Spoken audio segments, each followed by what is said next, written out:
Let me introduce our guest this evening on the whole issue of closure. And I said this right at the start, we will let those who are affected most speak first on this chat. To my extreme right is Kia Sher. She lost her husband and daughter at Trident Hotel. Thank you very much, Kia. I know what this probably means for you and will be coming to you in some time. Appreciate your coming. Zane Williams is a commando and he's a South African commando. He rescued 150 people from the Taj. Zane, thank you for coming today. If someone has a right to talk about closure, it's you. Thank you very much indeed. Shobha De, well-known author, columnist, citizen of Mumbai, free-thinking speaker, is with us today. She won't mince her words on this issue. Bachi Karkaria, columnist and author with the Times of India. Bachi, thank you for joining us as well. Quresh Zorabi, survivor and eyewitness from the Nariman House Point. Thank you very much, Dr. Zorabi, for coming in here today. Ashish Contractor is an eyewitness. He was there when it happened, if I'm not mistaken, at Leopold Cafe. Yes, I'm also a doctor. So and also a doctor. So Ashish, thank you for coming and agreeing to share your experience with us today. I'm delighted to be joined by Maruf Raza, a strategic affairs expert who doesn't feel this is closure. Also with us is Farhan Jahan, owner of Leopold. My first question is to K. Unnikrishnan, father of late Major Sandeep Unnikrishnan. Good evening, Mr. Unnikrishnan. I heard you speak earlier today, but I'd like you to ask that to you once again. Everyone's talking about closure, Mr. Unnikrishnan. Is it possible that with Kasav's hanging, there will be closure? Definitely not.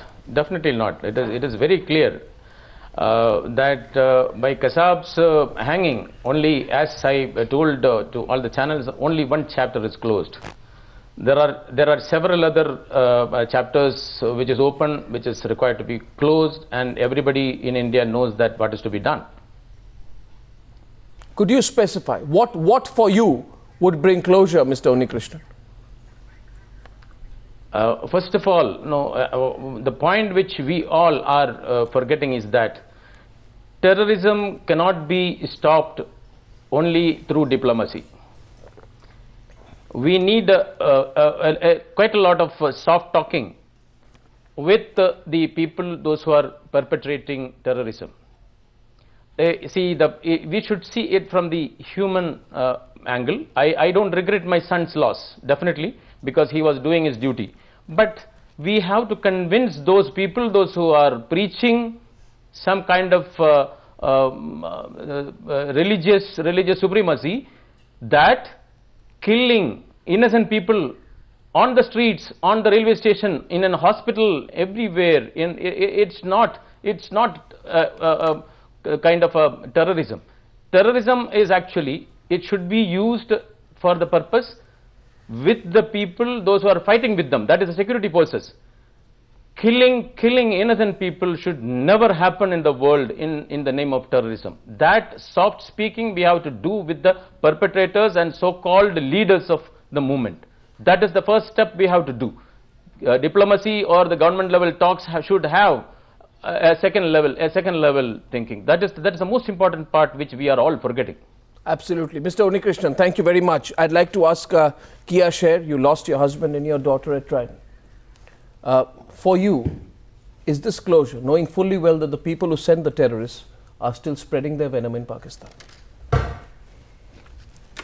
For me to live with such a deep and compelling loss, there can never be really closure. Absolutely. To me, though, for me to create a positive outcome so that their deaths, or any of those deaths, do not go to waste, means creating more openings. This is a step toward creating more openings by laying a part of this chapter to rest. It's been a thorn in the heart of the city that has been unsettled, and actions have consequences.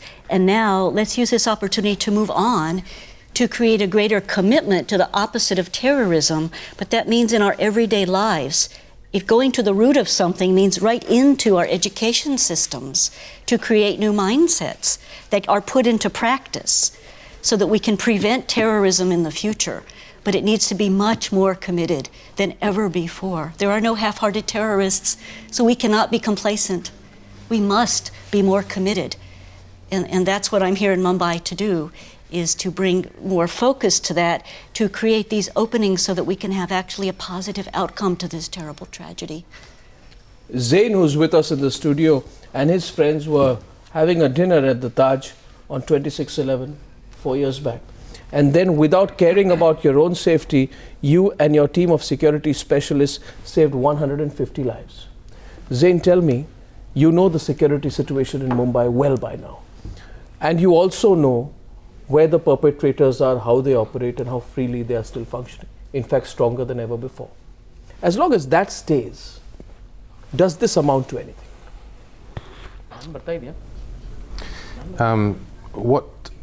What's happened in regards to him being executed this morning, I think is just a symbolic gesture. It's a start, and I think it will show the rest of the world that India is serious in regards to obviously punishing these types of people. A lot of exposure is being given to them, but yes, the underlying problem, or the originator of these things, of course, is still out there. So I'm sure that the Indian people in the world also know that it's not just a question of executing somebody and then it's all finished, all over. You have to look deeper than that. So as far as closure is concerned, I'm sure that this is just the start. You know, you need to go a lot further and a lot deeper, and it's a long journey. I don't know if we have. Shobhade, what do you think? Have we actually done that? Have we confronted the problem? Have we dealt with Pakistan like we should have? What is your sense of it? Not at all. And when we are talking about closure, who is Kasav? He's just a tiny cog in a very large wheel. He is just a very small player. So long as we do not address the much, much larger situation, and Pakistan is in denial, and they've made a mockery of not just the terror attacks on Mumbai, they've made a mockery of India itself, they've made a mockery of the trial, they've made a mockery also of his execution. And what amazes me even more is that the rest of the world too, a lot of the foreign agencies, have refused to call him a terrorist. They're still calling him someone carrying firearms, or someone, an attacker, but they're not using the T word. A lot of people... The foreign agencies, Pakistan also, we're getting caught up in double speak about was he a state actor or non-state actor. That is not important. It has been proved irrevocably so as to who perpetrated these attacks.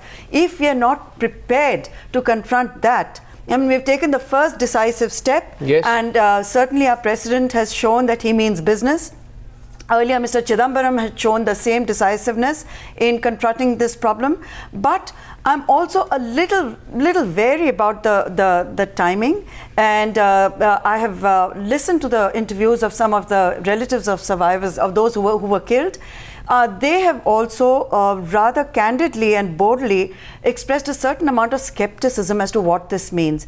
And as was rightly pointed out, is it merely symbolic? And are we going to just move on, feeling that we've done one part of the job and done it very well? It's 4 years coming, but still, this is merely the first step. It's the first chapter in a gigantic tome.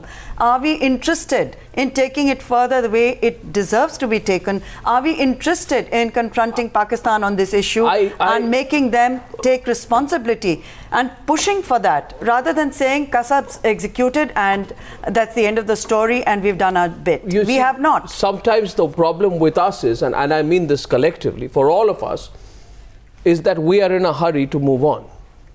We want to move on, and then we say this is the spirit of Mumbai, which has moved on. We celebrate the spirit of Mumbai in cliched lines. We cannot move on. We turn our inaction into some form of resilience.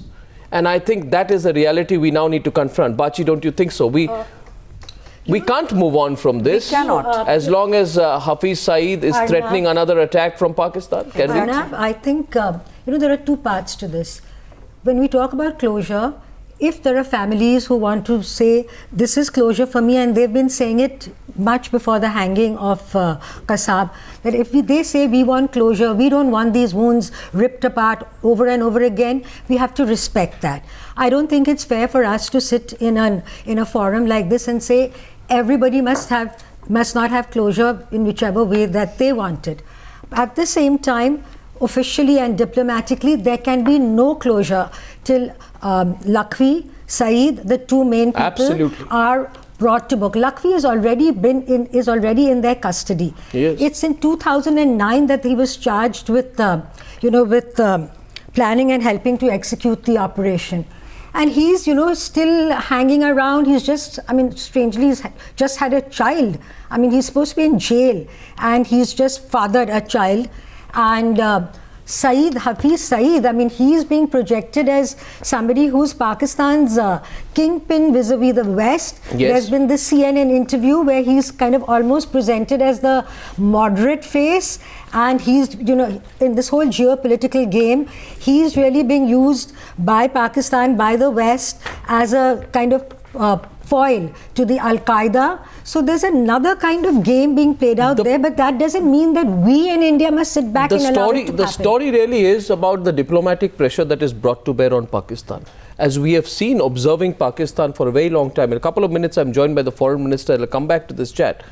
Pakistan responds only when it is pressured or when Pakistan is embarrassed. Has the government of India done that well enough vis-a-vis Pakistan? We'll talk to the foreign minister about it, but before that, a word about Pranab Mukherjee's decisiveness. The decision to execute Kasav was finalized on the 5th of November when Pranab Mukherjee rejected his mercy petition. It was Pranab who took the crucial call after the Home Ministry on October 23rd rejected Kasav's mercy petition that had been addressed to the President.